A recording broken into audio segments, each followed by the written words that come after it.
ভবিষ্যতে ইসলামকে রক্ষা করার স্বার্থে, ইসলামকে রক্ষা করার জন্য, কোরআনের বিধান দেশে কায়েম করার জন্য যদি রক্ত দিতে হয়, জীবন দিতে হয়, আমরা সেই মজনা ইনশাআল্লাহ আবার।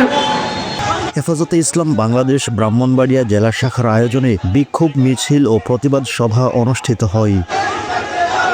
শুক্রবার 25 এপ্রিল ব্রাহ্মণবাড়িয়া জামিয়া ইসলামিয়া ইউনিসিয়া কালিন্দিপাড়া মাদ্রাসা থেকে জুমার নামাজের পরপরই মিছিলটি শুরু করা হয়। শহরের গুরুত্বপূর্ণ সড়ক দিয়ে মিছিলটি জেলা প্রেস ক্লাবে এসে আলোচনা ও দোয়ার মাধ্যমে শেষ হয়। প্রধান অতিথি হিসেবে উপস্থিত ছিলেন হেফাজত ইসলাম বাংলাদেশের মহাসচিব মাওলানা শেখ সাজিদুর রহমান। বক্তব্যে তিনি বলেন, আগামী 3 তারিখে মহাসমাবেশ সফল করার লক্ষ্যে সবাইকে ঐক্যবদ্ধ হতে হবে, কারণ আমরা কোনো রাজনৈতিক স্বার্থ হাসিল করার জন্য নয়। নারীবাদীর বিরুদ্ধে কোরআন সুন্নাহ বিরোধী আইনকে প্রত্যাহার করার জন্য মহাসমাবেশ করতে যাচ্ছি। কোরআন সুন্নাহ বিরোধী কোনো আইনকে করতে দেওয়া হবে না। নারী সংস্কার কমিশন বলে নারী পুরুষের সমানভাবে ভাগ করতে হবে, অর্থাৎ পুরুষ পাবে যত, নারী পাবে তত। এটি সরাসরি কোরআন সুন্নাহর বিরোধী ও বিপরীত। বহুত্ববাদ অর্থ হলো একত্ববাদ বিরোধী। বিশ্বের 200 কোটি মুসলমান একত্ববাদে বিশ্বাসী। বাংলার মাটিতে বহুত্ববাদ আইন হতে পারে না, করতে দেওয়া হবে না ইনশাআল্লাহ। বিশেষ অতিথি হিসেবে উপস্থিত ছিলেন মাওলানা মুফতি মোবারকুল্লাহ। তিনি বলেন, কোরআনের একটি আয়াতকে অস্বীকার করা মানে সমস্ত আয়াতকে অস্বীকার করার শামিল। দুনিয়ার কোথাও যৌনকর্মীকে শ্রমিক হিসেবে আখ্যা দেওয়া এটি নেই। সুতরাং এ কমিশনকে বাতিল করা হোক এবং তাদের প্রস্তাবকেও প্রত্যাহার করতে হবে। প্রতিবাদ মিছিলে আরও উপস্থিত ছিলেন মাওলানা আলী আজম, মাওলানা বুরহান উদ্দিন কাশেমি, মাওলানা আব্দুল কাইয়ুম ফারুকি, মাওলানা জাকারিয়া, মাওলানা এনামুল হক সহ জেলার আরও অনেক নেতৃবৃন্দ। পরে প্রেস ক্লাবে দোয়ার মাধ্যমে এ প্রতিবাদ সভা শেষ করা হয়। মোহাম্মদ সিরাজুল ইসলাম, ব্রাহ্মণবাড়িয়া। কাছ থেকে আপনি শিক্ষা গ্রহণ করেন। সরকার ভারতের তাবেদার হওয়ার কারণে, ভারতের গোলামি করার কারণে এক কাপড়ে বিনা মেকআপে তাকে বাংলাদেশ ছাড়তে হয়েছে। আপনিও যদি তৌহিদি জনতার পাঁচ না বুঝেন, এই কমিশনকে প্রত্যাখ্যান করা না হয় এবং তাদের যে সুপারিশ মালা আছে এটাকে ডাস্টবিনে নিক্ষেপ করা না হয়, আগামী 3 তারিখে ইনশাআল্লাহ বাংলাদেশে কিয়ামত কায়েম হবে। দিয়েছি, জীবন দিয়েছি। ভবিষ্যতে ইসলামকে রক্ষা করার স্বার্থে, ইসলামকে রক্ষা করার জন্য, কোরআনের বিধান দেশে কায়েম করার জন্য যদি রক্ত দিতে হয়, জীবন দিতে হয়, আমরা সেই মজনা ইনশাআল্লাহ আবার সবার সামনে পেশ করব। আল্লাহ তাআলা উপস্থিত সম্মেলনে উপস্থিত তৌহিদি জনতা, আমি যতটুকু আপনাকে বলতে চাই, আল্লামা ইকবালের ভাষায় বাতিল সে রব নেওয়ালে আয়া সে মা नहीं हम सो बार कर चुका है जो इम्तिहान हमारा। আমাদের পরীক্ষা আমাদের আকাবের থেকে আরম্ভ করে সব আমরা অনেক পরীক্ষা দিয়েছি। এখন ইনশাআল্লাহ আমাদের যে পরীক্ষা আমরা উপস্থিত হয়েছি সেটাও আমরা পিছপা হব না ইনশাআল্লাহ।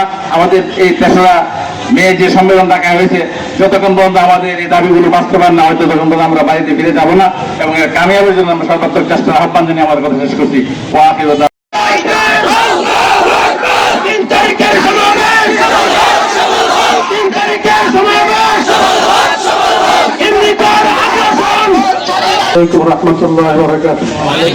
আজকের মিছিল এবং সমাবেশ, এটা হলো মহাসমাবেশ সফল করার লক্ষ্যে। মহাসমাবেশ কেন? আমরা কোনো রাজনৈতিক স্বার্থে নাই, আমরা স্বার্থে নারীবাদের বিরুদ্ধে কোরআন বিরোধী আইনকে প্রত্যাহার করার দাবিতে মহাসমাবেশ করতে যাচ্ছি। নারী সংস্কার কমিশন সমানভাবে বন্টন করতে হবে, অর্থাৎ পুরস্কারে যত, নারীভাবে তত। এটা সরাসরি কোরআন বিরোধী। পুরস্কার জানা দিতে চাই, কোন সরকার এই কোরআন বিরোধী, কোরআন সুন্নাহ বিরোধী তথা ইসলাম বিরোধী কোন আইন করতে পারবে না, করতে দেওয়া হবে না। থাকতে, ওলামায়ে কেরাম থাকতে বাংলার মাটিতে কোরআন সুন্নাহ বিরোধী কোন আইন করা যাবে না। নারী কমিশনের আরেকটা প্রস্তাব হলো বেশ্যাবৃত্তি যেটা আছে, পতিতালয়কে স্বীকৃতি দেওয়া। তারা হলে যৌনকর্মী, এদেরকে যৌন শ্রমিক হিসাবে ভাগা দিতে হবে। অর্থাৎ জেনাকে চালু করার জন্য পশ্চিমা ষড়যন্ত্রকে বাস্তবায়িত করতে দেওয়া যায় না। বাংলার কোন মানুষ, মুসলমান তো আছেই, কোন মানুষ এই ধরনের অশ্লীলতার সুপারিশ মানতে দেওয়া হবে না। অনেক মতবাদ মানি, কেহ যদি দাবি করে ট্রান্সজেন্ডার চালু করতে, সেটাও মানতে হবে। বহুত্ববাদ অর্থ হলো একাত্মবাদের বিরোধী। আমরা একাত্মবাদী বিশ্বাস করি। বাংলার মুসলমান, বিশ্বের 200 কোটি মুসলমান একাত্মবাদী বিশ্বাস করি। বাংলার মাটিতে বহুত্ববাদের আইন হতে পারে না, হতে পারবে না, পারা যাবে না ইনশাআল্লাহ। তারপর আমাদের দাবি, এই নারী সংস্কার কমিশনকে এবং তাদের সুপারিশকে বাতিল করতে হবে। 13 তারিখের আগে বাতিল না করলে 3 তারিখে আমরা কঠিন কর্মসূচি দিতে বাধ্য হব। তারপর 2 নম্বর 72 3 নম্বর হল 300 মামলা। তারাই গণহত্যা চালাইছে, তারাই আবার আইন এবং পাবলিকের বিরুদ্ধে মামলা, মিথ্যা মামলা করেছে। আজকে 7 মাসের বেশি হয়ে গেল, এখন পর্যন্ত মামলা প্রত্যাহার হচ্ছে না। এর পিছনে ষড়যন্ত্র আছে। পুরস্কার করতে চাই, অতি দ্রুত সমস্ত মিথ্যা মামলা প্রত্যাহার করতে হবে।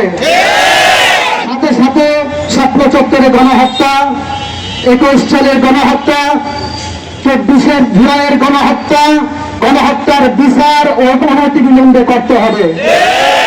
সর্বশেষ বলব, ফিলিস্তিনের মুসলিম মুসলমান গণহত্যা, ফিলিস্তিনে ইহুদিবাদ যে গণহত্যা চলেছে, মুসলিম গণহত্যা, ভারতে মুসলিম গণহত্যা, এই গণহত্যার বিরুদ্ধে আমাদের প্রতিবাদ।